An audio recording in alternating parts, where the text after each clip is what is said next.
Okay. Can you hear me? Unfortunately, my voice is a bit weak, but I hope it will get me through the presentation here.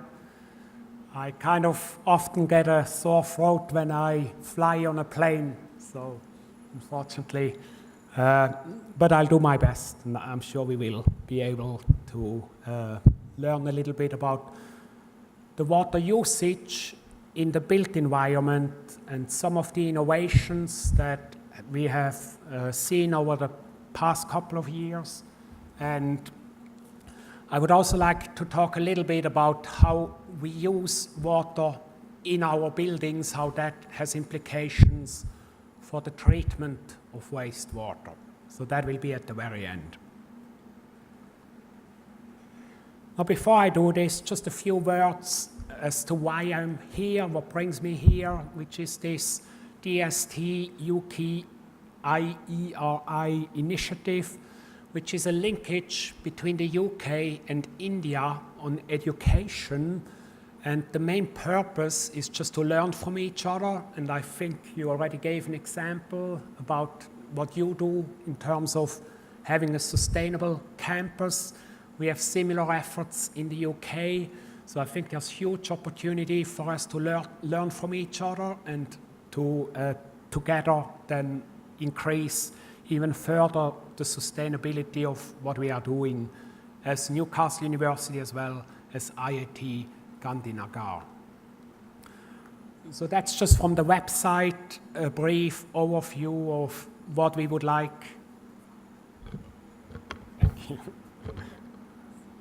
What the purpose of the initiative is.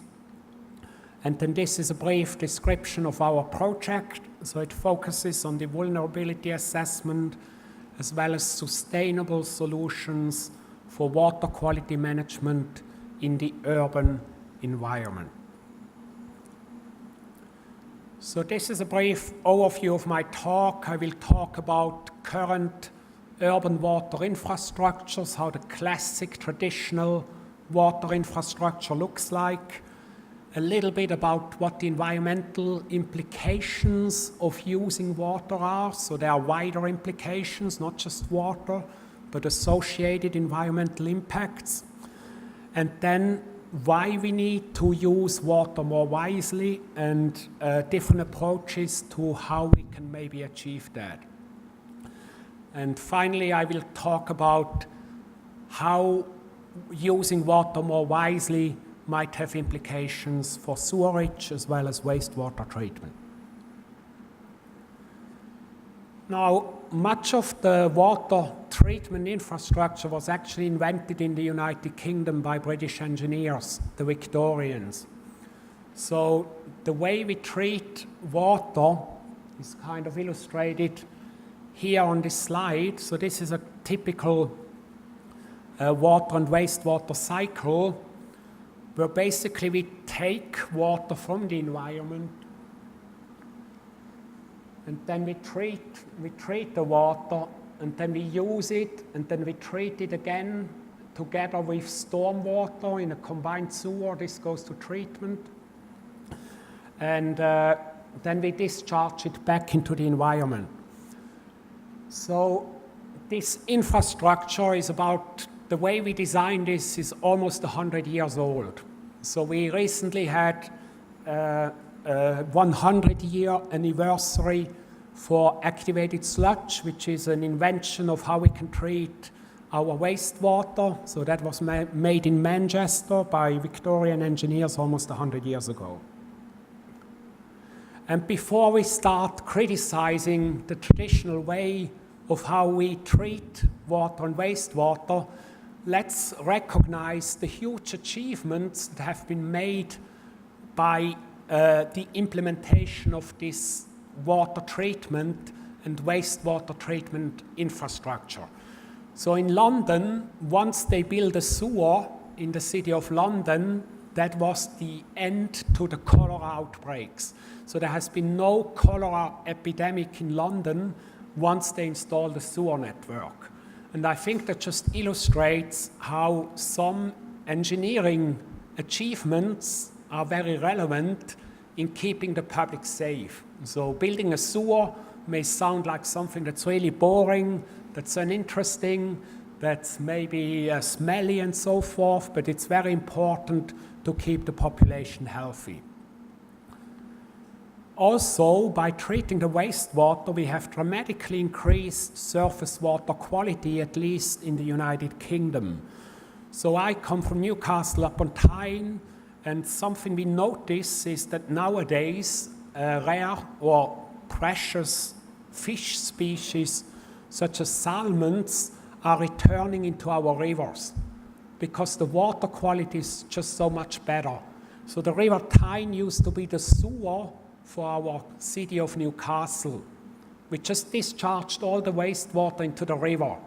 Well, that meant that the fish were suffering, and the number of salmon in the river declined to almost zero. Now we treat the wastewater, we don't discharge it into the river, we discharge it after treatment into the North Sea, and we can see the benefit in terms of the ecosystem recovering and these fish returning to the River Tyne. So that's another major achievement of these treatment systems. And finally, let's also think about costs, because it's all well to know a very good technology to treat water, but if it costs a lot of money, it's not sustainable, because consumers need to be able to pay for their water bills. So I think another significant achievement of these water infrastructures, which are centralized, big treatment works, is that the costs are fairly low. At least in developed economies, these costs for water treatment and sewage treatment are very affordable. So I give you some examples here. In the United Kingdom, we pay about 1.7% of our household expenditures are for water treatment. And I compare this with energy. So energy use in domestic households is about 5%. So almost twice or 3 times the cost of the water we use. We use about 14% of our income for transportation.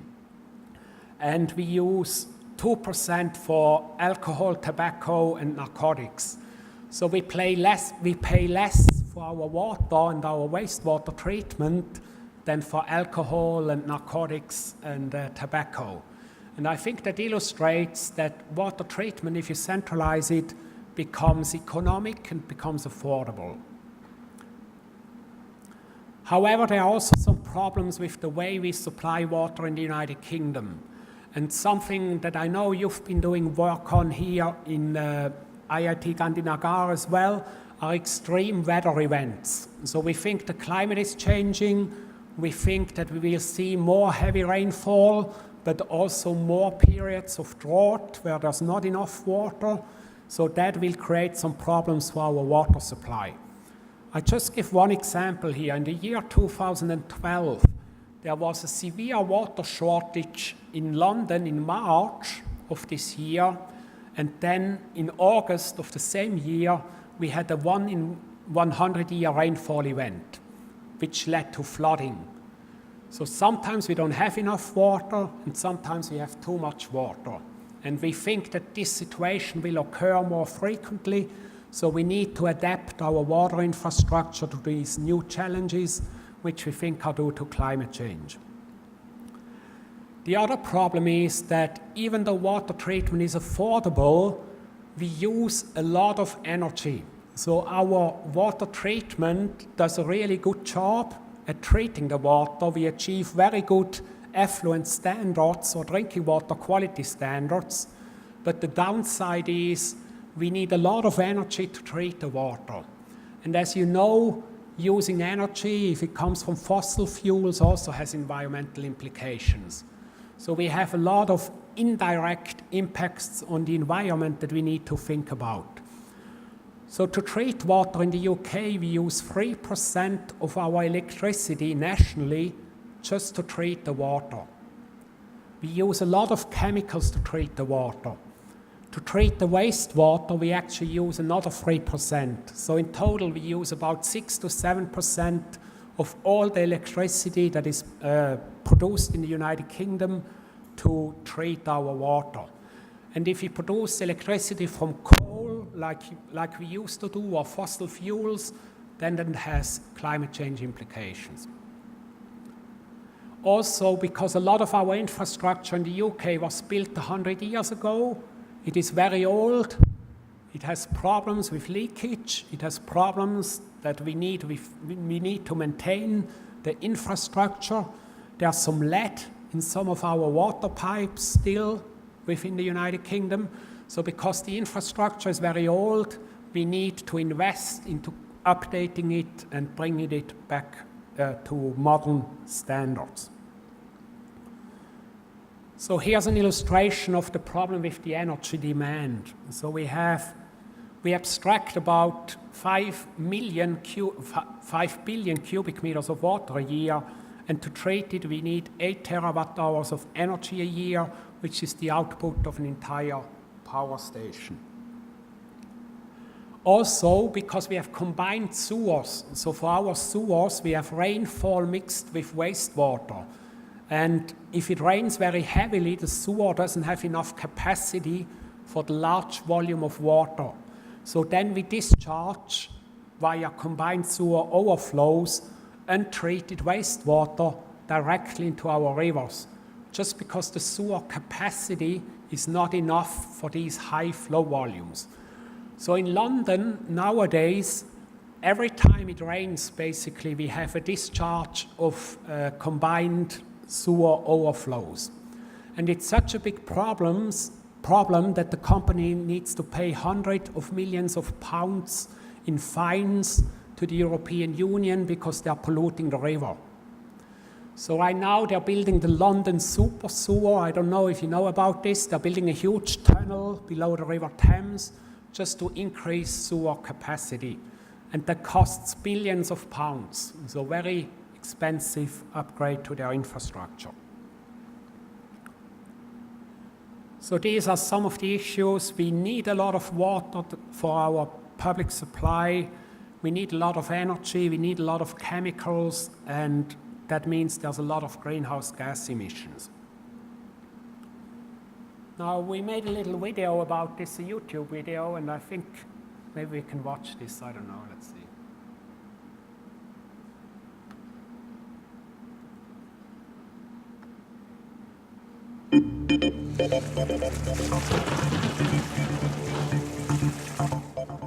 World population is growing and our climate is changing. Precious water resources are becoming stretched, not only in the desert, but also in the UK. We all use a lot of water every day. The impacts on the environment are far-reaching.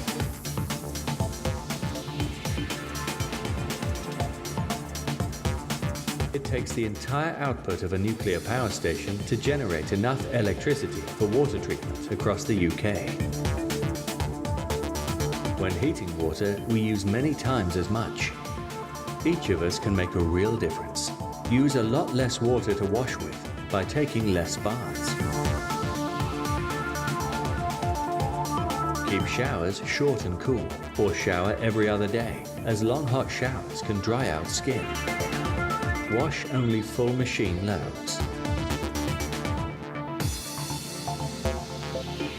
Fix dripping taps as soon as you notice them.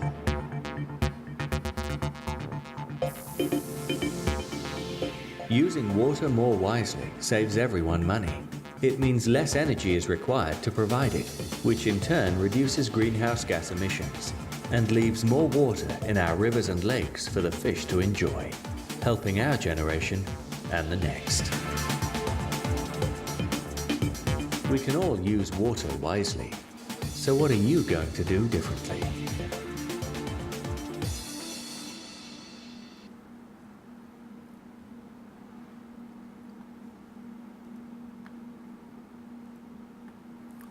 Okay, so that's a little video we made. And the reason we made it is because we need to engage with the people that consume the water. I will come back later to it if we want to use water more wisely. So that it's not just a technological challenge, it's also a social challenge, it's a challenge of having the right policies and so forth. So I think social sciences are equally important in this. So here's what we are doing at the university. We just heard how IIT Gandhinagar is doing a lot, and it's really impressive what you guys do here in making your campus sustainable. So we in Newcastle, we are also trying to have a sustainable campus. And the way we rank this in the United Kingdom is with this green league table. And you can see how we made substantial progress with our ranking at Newcastle University. And one way that we did to enhance our ranking was to reduce our water consumption. So you see how the water consumption per staff member and student at Newcastle University has been reduced by 30% over the last 10 years. 30%, that's 1/3 less. It's very significant. And if everybody would do this, that could really have a big impact on the water stress that we see in the environment. And I will just give you some example of how we go about reducing water usage, and then I will also give a criticism of what I think works well and what I think maybe is not really that sustainable if you look at it carefully. So one thing we do is rainwater harvesting. So this is a building that harvests rainwater, and we use it to flush toilets. So that's one option of how you can reduce water use in the built environment. So if I want to sell rainwater harvesting to you as a technology, maybe that's what I would say. So instead of using a water treatment works with chemicals and energy input, I just rely on the sun, and the sun distills the water and makes it clean, and the rainwater is actually very high quality. So I can directly use it, at least for non-potable use, without any chemicals, without any chemical input. So this is a very low environmental impact source of water. And then we can use it and reduce our reliance on the mains water. So implications would be that there's also less runoff and therefore less flooding risks in the urban environment. And also we would have less overflow from these combined sewers and therefore better bathing water quality. So these are the potential benefits. We can replace non-potable water demand with rainwater, and non-potable demand is about half of our water demand in the domestic environment. But in office buildings, in this building here, non-potable water demand is 80 or maybe 90% of the water demand. So really, we don't need drinking water quality water to flush the toilets. Rainwater is perfectly fine for that.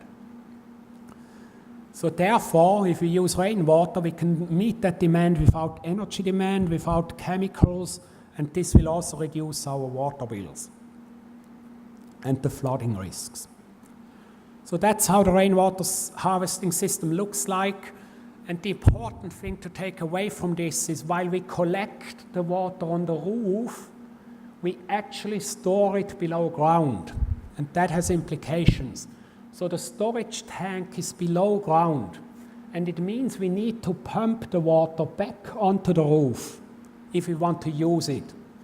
So we collect on the roof, we store below ground, and then we pump it back up into our header tank.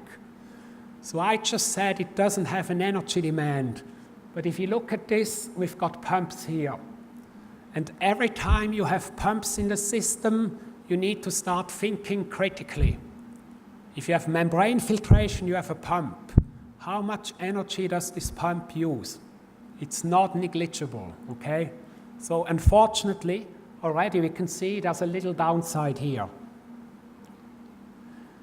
Now you think it rains a lot in the UK, so I took this picture from a holiday in Scotland with my parents, and yes, it rains here. Nice picture of the typical Scottish weather. So we think that maybe we can meet all of our water demand by using rainwater. But in reality, in this Devonshire building, we can only meet 26% of the demand. So we have a demand of about 1,200 cubic meters, but we can only collect 430 cubic meters of rainwater. So the problem is that the area of the roof is limited, and the rainfall in the UK is frequent, but it's not very intensive. So there's actually not that much rain that you can collect on this building.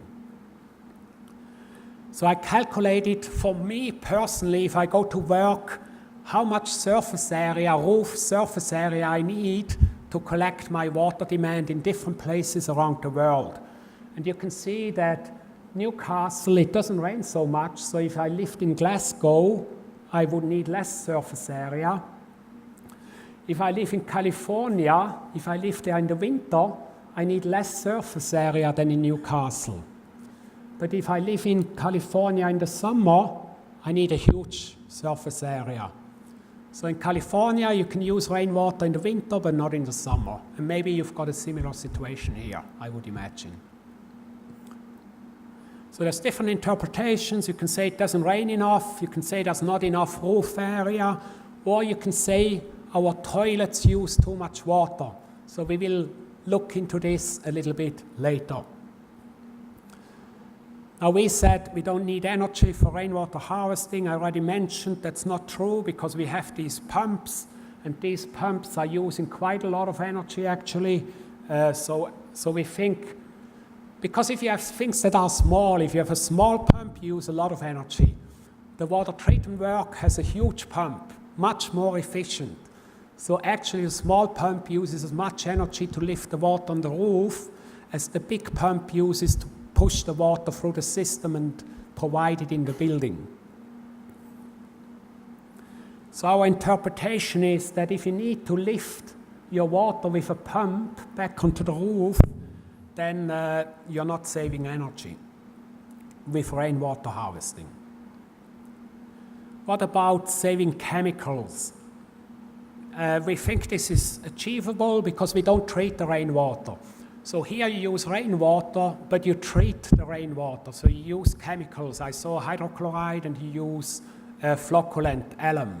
So you still use chemicals to treat your rainwater. But we just use the rainwater directly to flush the toilets, so we don't use chemicals. So that's a plus. For our rainwater harvesting system, we don't need chemicals. What about the water quality? So there's some guidance on what kind of quality you should have if you want to use water to flush your toilets, or if you want to use it in your garden. Like your reclaimed water that you use for the trees here, in the UK, that's the kind of quality this water should have. And it would actually be very interesting to check and see what the quality of your water looks like.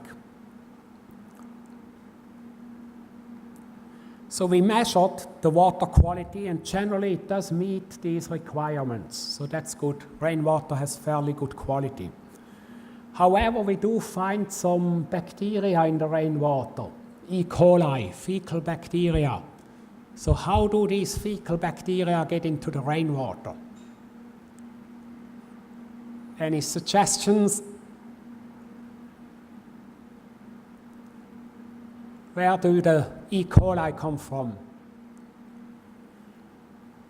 Well, if you look at the rainwater, it actually looks very clean. So it looks very clear, good quality water. But we also went on the roof and had a look around. And things that you will see is the pigeons are living there, and then there's some dead birds, and there's some nests and dead pigeons again. So there's a source of E. coli bacteria from these birds that nest on the roof. And if you have a complicated roof structure with a lot of niches and cavities and places where the birds can nest, then that's maybe a problem. We also used sequencing, this new technique that we heard about yesterday, and so we can look at what kind of other bacteria we have. And for instance, we also find Legionella.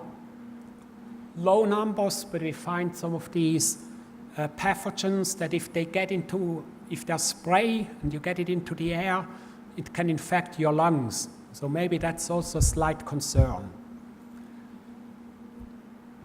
Okay, so the reality check is reducing water bills. What about saving money? Here the answer is you're definitely not saving money. If you build rainwater harvesting system, the costs of this are much higher than the savings you make from using less water from your supplier. So we calculated that the payback time for your investment is at least 97 years, maybe more than that. Why? Because in addition to the investment, you also need to maintain the system, and we had pretty high repair costs. So actually, after 5 years, the system was already broken, didn't work anymore. Why? It was again these pumps. These pumps, they broke down. We needed to replace them, so a lot of investment to keep the system running. What about the flooding risk? Yes, you can reduce flooding risks, but you need to keep in mind that the roof is only a portion of your sealed surface area. So in this case, it's only about a third of the sealed surface area. So that means you still have some surface runoff into your sewer. So that's the summary then. There's some positives, but there's also some negatives. And I think the main one for the rainwater harvesting is it just costs too much. Building this infrastructure is expensive and doesn't make it sustainable from an economic perspective. Another thing we are doing is we are monitoring water use. So we have for each building that we have, we know exactly with a minute-by-minute resolution how much water is being used in this building, for example. And we use this to identify water wastage. So we have automated logging 24 hours, 7 days a week. And that's just an example for this building where we have the rainwater harvesting, how much water this building uses. And you can see these peaks. So each peak is due to when it fills the storage tank. So every time you need to fill the header tank, basically you see a peak. So you can see on the weekend there's less demand, and then during the week there's more demand. But this looks like a very good usage in the building. Now I will show you how this usage looked like a few years previously. That's the same building when we started monitoring. So you see, you still have the same pattern here, but we had this enormous base flow. So at all times of the day, whether at night, whether during the day, whether during the working week, whether during the weekend, this building was using a minimum of 1,620 liters an hour. So you start wondering why. Why does this building use so much water all the time? And of course, one reason is that you might have leakage. So we discovered that the pipe that provides the building with water had a leak on it. And what you can see here, this is when we fixed the leak down to 0.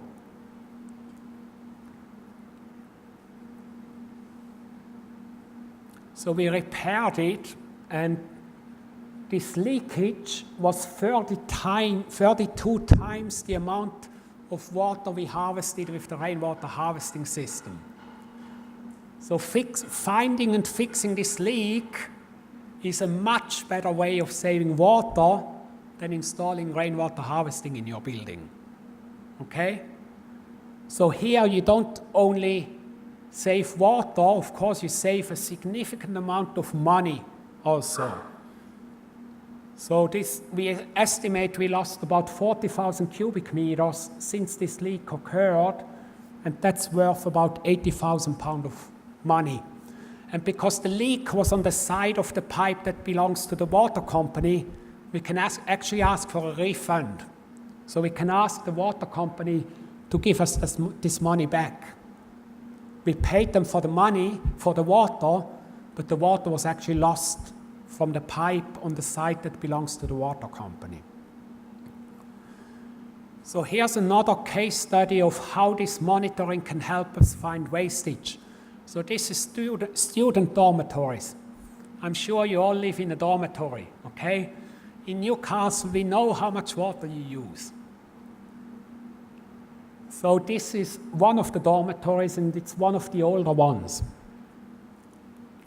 So there's different flats, and either these flats have shared bathrooms, or they are en suite, which means the student has a separate bathroom.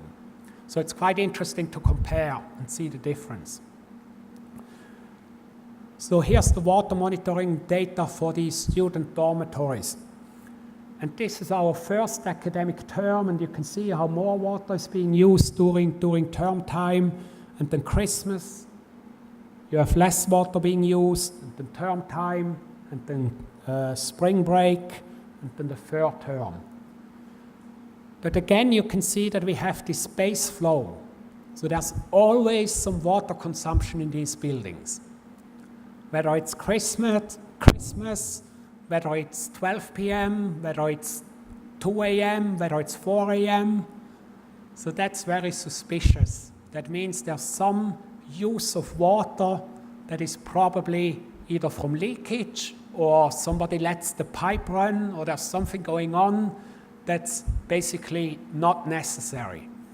So trying to identify and finding these issues is very important, because the space flow is about 30% of the consumption in the dormitory. So by finding these issues and fixing these issues, you can save 30% of your water, you can save 30% of your costs, and all of the associated environmental impacts. There's something else that's very interesting. In the summer, we have students from Singapore that come to Newcastle for the summer. And they use a lot more water than the British students. I don't know why. Maybe we can have a discussion. Maybe you have some idea why these students use more water. But that shows that human behavior, humans, how they use water every day is also influential in terms of how much water Newcastle uses. Now, this is a survey we did when the dormitory was empty, when there were no students in the dormitory.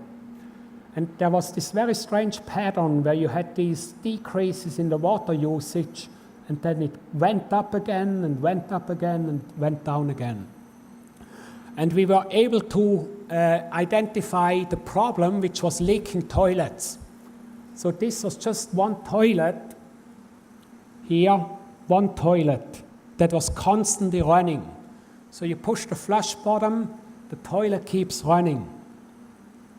And this was another toilet. So this toilet uses 500 liters a day. This toilet, an hour, this uses 200 liters an hour.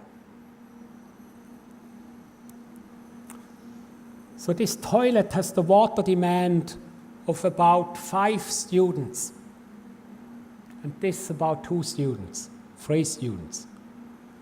So finding the toilet, and here I opened the cistern and I fumbled around, and you can see I saved the university 500 liters an hour.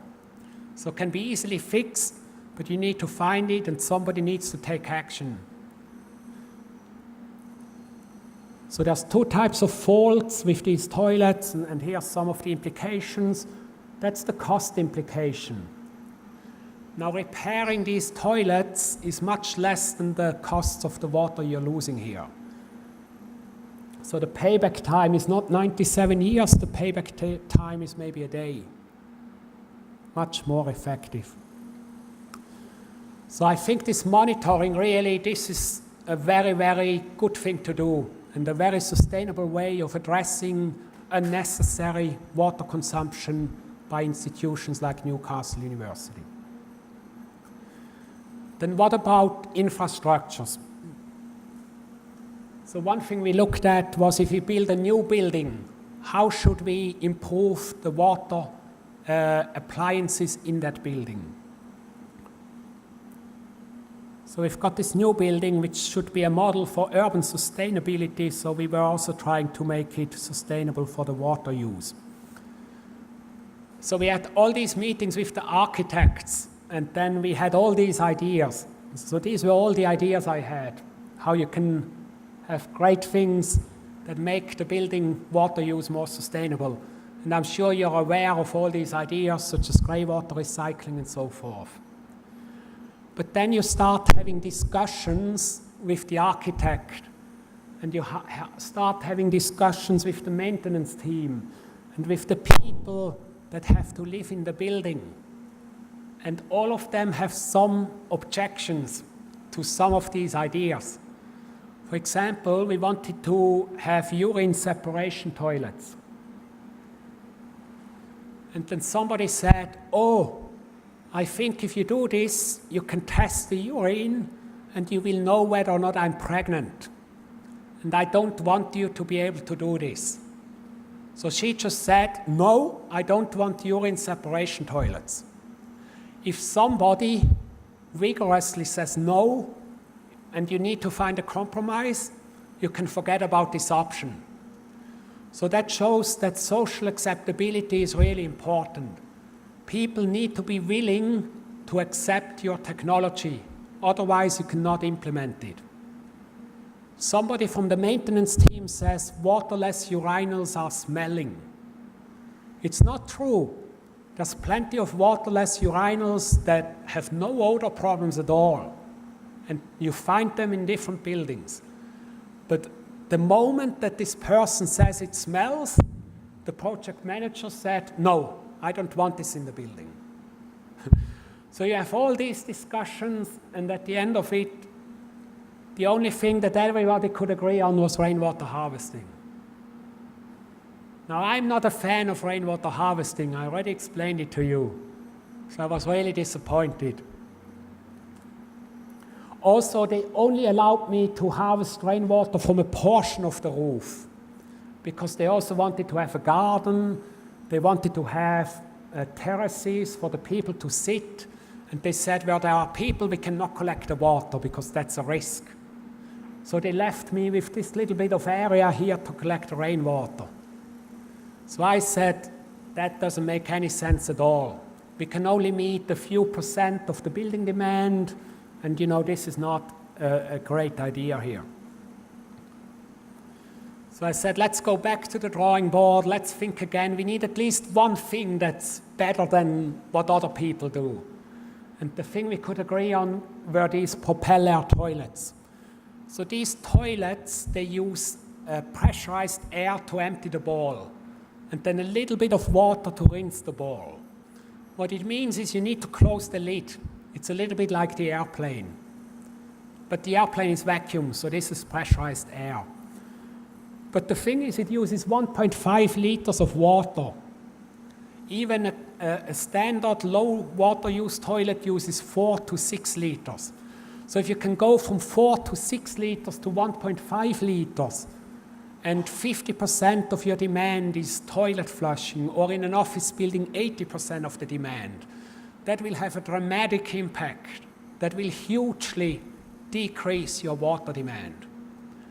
So what we decided to do is to install some of these toilets, and also some traditional toilets, and just check whether the people are willing to accept these toilets and these, whether the social acceptability of this type of toilet is good or whether it's not acceptable. And the good thing I can tell you, we've been operating this building for a year and there have been no complaints about the propeller toilets. Okay, I'm almost done. Yeah. So that's the summary for the propeller toilets. I think, there are some negatives, but I think overall, if we can install these and if the users accept it, I think it's a great way of going forward and of reducing water use in your buildings. So last one thing I want to mention is green flood management. So the only thing I'm going to say here is that we are increasingly installing like green infrastructures on campus or like permeable pavements. And here you've got some of these permeable pavements. And I think, the positives of this is you have less flow in the sewer and therefore less problem with high flow stormwater flow in your sewers. And there are also some negatives, such as then potential problems with not enough flow in the sewer. So what I did is I calculated if we implement these different technologies, what will be the implications for the composition of the wastewater. So in the Devonshire building, if we fix the leak, that doesn't have implications for rainwater. But if we fix the leaking toilets, the rainwater will be, the water volume will be less, so it will be more concentrated. If we install rainwater harvesting, then we concentrate the water even more. If we add sustainable urban drainage, it's twice as concentrated. If also we install these propeller toilets, then the wastewater will be 5 times more concentrated. So if it's 5 times thicker, so to speak, then maybe that has implications for moving the wastewater in your sewer. And I think that's something we need to think about, and whether or not this will lead to blockage of pipes and so forth. Okay, so these are the main messages, and sorry for being a few minutes over time, but if you still have time for a few questions, then I'm happy to answer those.